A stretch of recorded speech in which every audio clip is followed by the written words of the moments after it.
குடத்தை வச்சு முடியாமல் தள்ளிட்டு போவாங்க. 4 குடத்தை வச்சு 3 குடத்தை வச்சு, குறைஞ்சது 3 குடம் இருக்கும். வேக வேகமாக தள்ளுறது, தண்ணி எடுக்கிறது பெண்களுடைய பொறுப்பு இல்லையா? பெண்கள் தான் நம்ம தண்ணி வீட்டு பொறுப்பு எடுத்துக்கிடுவோம். தண்ணி வேணும்னு அலைவீங்க. ஆனால் அதுக்கு ஒரு முடிவு காலம் கலைஞருடைய நம்முடைய தளபதியாருடைய ஆட்சி வந்த உடனே உருவாக்கப்பட்டது. இன்றைக்கி தண்ணி செழிக்க வருது இல்லை, டெய்லி தண்ணி வருது.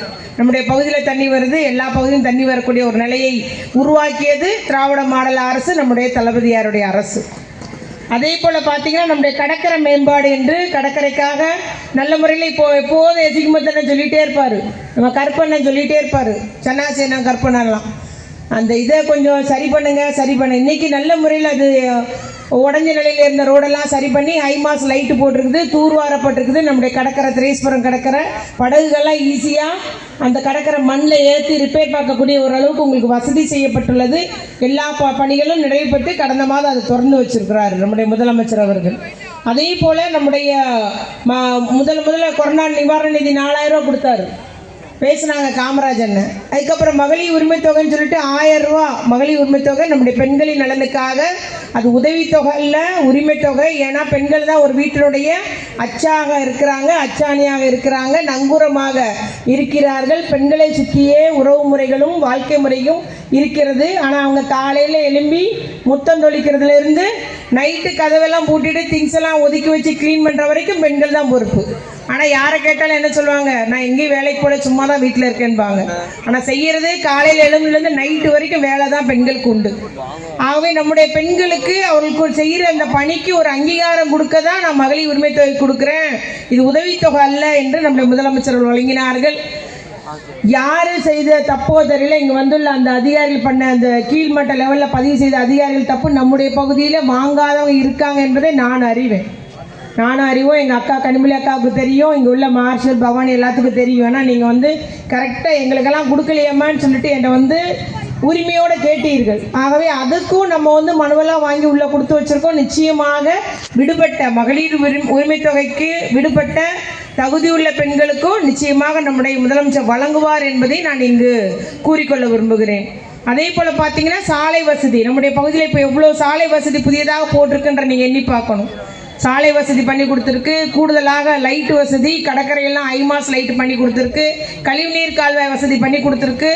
இன்னும் சில இடங்களில் பண்ண வேண்டியது இருக்குது. நாங்கள் எல்லாம் முடிச்சிட்டோன்னு சொல்லலை. ஆனால் கடந்த 2021 கொரோனா நேரம் இருந்ததோடு இப்போ எவ்வளோ முன்னேற்றன்றதை நீங்கள் எண்ணி பார்க்கணும்.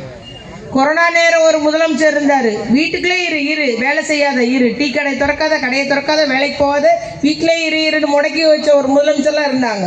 ஆனால் நம்முடைய முதலமைச்சர் பொறுப்பேற்ற உடனே அவரே அந்த ட்ரெஸ்ஸை போட்டுட்டு நேரே போய் கொரோனாவால் பாதிக்கப்பட்ட அந்த ஒரு நோயாளியை சந்தித்து பிரச்சனையை தீர்க்கக்கூடிய அளவுக்கு நமக்கு ஆக்சிஜன் தட்டுப்பாடு கூட வந்துடுச்சு. மூச்சு கூட விட முடியல, ஆக்சிஜன் கிடைக்கல. அதை கூட எங்கேருந்து வட இந்தியாவிலேருந்து ரூர்கேலாலேருந்து ட்ரெயினில் வந்தது நமக்கு ஆக்சிஜன். அவங்க அந்த அளவுக்கு வேகமாக வேலை பார்த்து தடுப்பூசி அது தொடர்ச்சியாக ஊசி என்றெல்லாம் நம்ம இன்றைக்கி நிம்மதியாக இருக்கிறோம். ஒரு 2 வருஷம் பெரும் கஷ்டப்பட்டோம். அதே போல் தரமான கல்வி வழங்கப்படுகிறது. இப்போது மாநகராட்சி பள்ளியெல்லாம் பார்த்தீங்கன்னா எப்படி இருக்குன்னு உங்களுக்கு தெரியும். நல்ல தரமான கல்வி வழங்கப்படுகிறது. காலை உணவு திட்டத்தின் மூலம் காலை உணவு வழங்கப்படுகிறது. ஆனால் கல்லூரி படிக்கிற பிள்ளைகளுக்கு புதுமை பெண் திட்டம்னு சொல்லி ஒரு திட்டம் இருக்குது. மாதம் 1000 ரூபா கல்லூரியில் சேர்ந்தா போதும். கல்லூரி மூலமே விண்ணப்பம் பண்ணிட்டோன்னா படிக்கிற வரைக்கும் அந்த பிள்ளைக்கு மாதம் 1000 ரூபா பெண் குழந்தைகளுக்கு வழங்கப்படுகிறது. அதே மாதிரி ஆண் குழந்தைகளுக்கும் தமிழ் புதுமை திட்டம்னு சொல்லிட்டு 1000 ரூபா வழங்கப்படுகிறது. அதே போல் நம்முடைய மாற்றுத்திறனாளிக்கான திட்டங்கள் இங்கே உள்ளவங்க நம்ம நிறைய பேருக்கு நானே வாங்கி கொடுத்துருக்கேன். நிறைய பேர் உதவித்தொகை வாங்கலாம்னு தெரியாமல் இருந்தீங்க. இன்றைக்கி மாதம் 1000 ரூபா உங்களுக்கு வருது, 1500 ரூபா வருது, 2000 ரூபா வருது.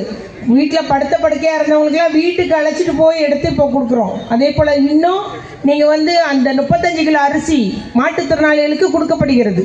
யாராவது நான் வாங்கலை, நான் ஏஏஒய் அந்த 35 கிலோ அரிசி கார்டு என்கிட்ட இல்லைன்னா நேரே தாலுகா ஆஃபீஸில் போய் நீங்கள் மாற்றுத்திறனாளியாக இருந்தீங்கன்னா இல்லை மாற்றுத்திறனாளி பிள்ளைகளோட இருந்த தாய் தகப்பனோட வீடுனா மாற்றிக்கிடலாம். அதே போல் காலகாலமாக மீனவர் குடியிருப்பு என்று மறைந்த முதல்வர் எம்ஜிஆர் காலத்தில் கட்டி கொடுக்கப்பட்டது. அந்த வீடுகளுக்கெல்லாம் பட்டாலாமலே இருந்தீங்க. கலைஞர் தளபதியார் வந்த பிறகு கடந்த ஆண்டு ராமநாதபுரத்துக்கு எல்லா மீனவர்களும் போனாங்க. நம்மெல்லாம் போனோம் அவங்க இடத்துக்கு. அங்கே வச்சு சொல்லி ஒரு உத்தரவு போட்டார், ஆதி காலத்திலேருந்து மீனவர்கள் குடியிருக்கிற குடியிருப்புக்கு பட்டா வழங்கணும்னு. அதுக்கப்புறம் தான் தாய் நகராக இருந்தாலும் சரி, இங்கே உள்ள அந்த மீனவர் குடியிருப்புக்கு சுனாமி குடியிருப்புக்கு எல்லாம் பட்டா வழங்கியிருக்காரு இன்னைக்கு முதலமைச்சர் அவர்கள். இன்னும் விடுபட்டுறது கொஞ்சம் இருக்குது திரேஸ்புரத்தில். அதே போல் கடந்த கலைஞர் ஆட்சியில் உள்ள பட்டாக்களுக்கும் இன்னைக்கு கணினி பட்டா கொடுக்கறதுக்கு ஏற்பாடு பண்ணியிருக்கோம். அதற்கும் உத்தரவு போட்டிருக்காரு. அதே போல் கடந்த முறை திரேஸ்புரத்தில் விடுபட்ட மக்களுக்கும் இப்போ பட்டா கொடுக்கறதுக்கு இந்த முதலமைச்சர் சிறப்பாக ஒரு திட்டம் அறிவிச்சிருக்கிறாரு. அதற்கு நாங்கள் நடவடிக்கை எடுத்து வருகிறோம். ஆகவே நம்முடைய மக்களுக்கு தேவையான வசதிகள் எந்த அளவுக்கு செய்ய முடியுமோ அதெல்லாம் செய்யணுன்ற ஒரு எண்ணத்தோடு நம்முடைய முதலமைச்சர் அவர்கள் திட்டம் தீட்டி செயல்படுத்தி வருகிறார் என்பதை நான் இங்கு கூறிக்கொள்ள விரும்புகிறேன்.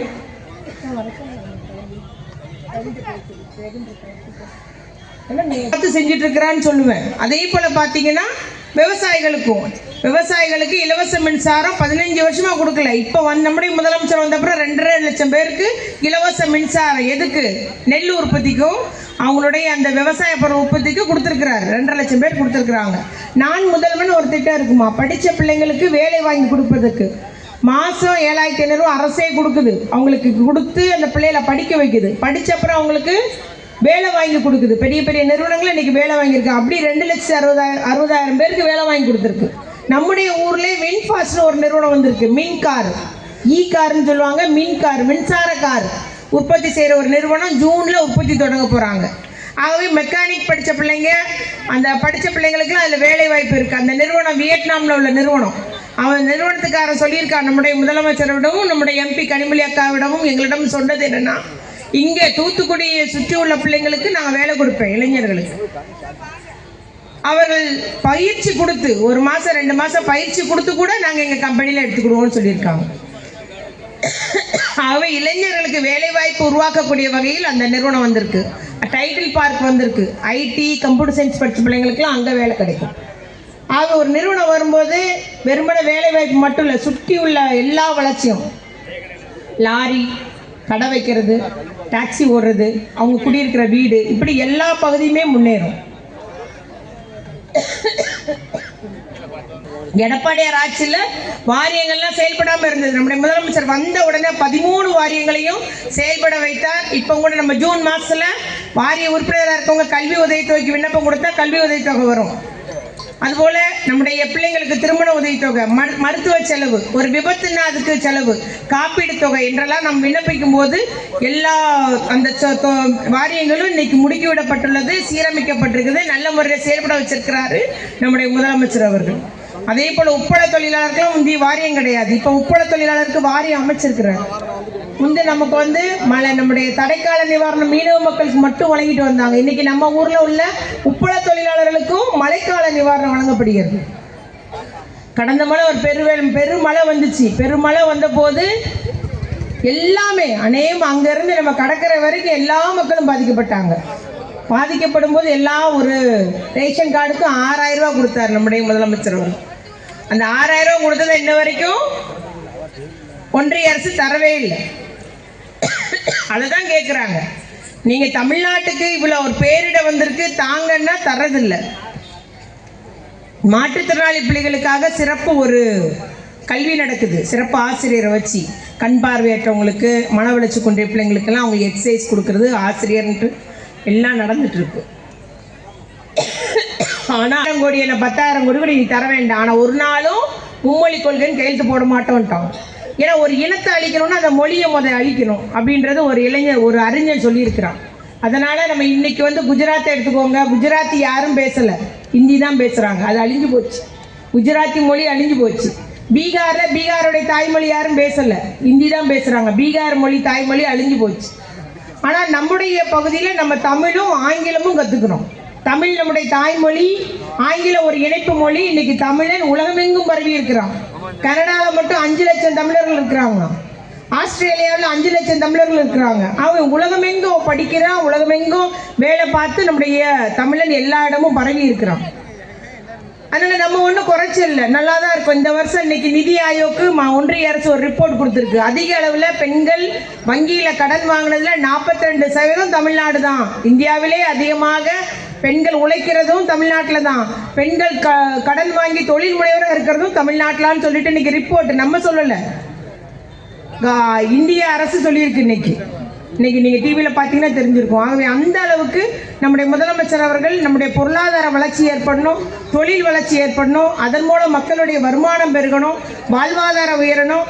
அரசு மூலம் தேவை உள்ளவருக்கு, ஏழை எளிய நடுத்தர மக்கத்தை சார்ந்த ஒடுக்கப்பட்ட பிற்படுத்தப்பட்ட எல்லா மக்களுக்கும் நம்ம கை தூக்கி உடனே ஒரு வாய்ப்பு தரணும். வேலை வாய்ப்பு, அரசில் வேலை வாய்ப்பு இன்னைக்கு கொடுத்துருக்குறாங்க, தனியாரில் வேலை வாய்ப்பு இருக்குது. அந்த அளவுக்கு நம்முடைய வளர்ச்சி அடைஞ்சு ஒரு மாநிலமாக தமிழ்நாடு இருக்குது. அது சிலருக்கு அங்கே பிடிக்கல, பொறாமை ஆகி போச்சு.